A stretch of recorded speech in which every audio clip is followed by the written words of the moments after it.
Xo'p, qaraymiz sizlar. Bugungi mavzuyimiz aylanma doira ekan. Mana bu shaklimiz qanaqa shakl ekan? Aylana. Aylanamizda nima ekan? Qoidasini yozdik a? Bir nuqtada teng uzoqlikda, mana hammasi mana shu nuqtadan teng uzoqlikda joylashgan nuqtalarni birlashtirib olsam, aylana bo'ladi. Endi qarang, aylanada nimalar bor, nimalar mujassam. Buni ko'ramiz. Aylanada o'rtasida nuqta bo'ladi. Bu nuqta markazi deyiladi. Tushunarli? Shuni O harfiga belgilaydi. Aslida xohlagan harf qo'yish mumkin. Juda ko'p holatlarda O harfi belgilanadi. Tushunarli? Keyingisi aylanada nima bor yana? Aylananing markazida aylananing mana chegara, to'g'rimi? Xohlagan joyiga shunday borsangiz, bu radius bo'ladi.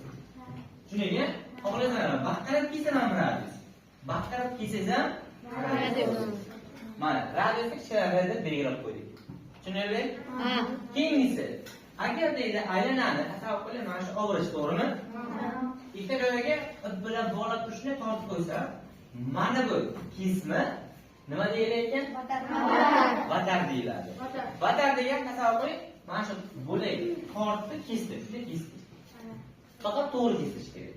Xohlasangiz bunday kesing, xohlasangiz bunday kesing, xohlasangiz bunday qilib to'g'ri kesing. Bu ham vatar. Lekin deydi, agar mana bunday o'rtasidan kessam, bu eng katta vatar bo'ladi. Uzunmi? Eng katta vatar bo'ladi. Bu eng katta vatarni nima deyiladi? Diametr deyiladi. Buni kichkina d deyishingiz ham mumkin. Tushunarli? Diametrimiz, qaranglar mana, diametr mana shu markazdan boshqacha ham radius, bag'i ham radiusmi?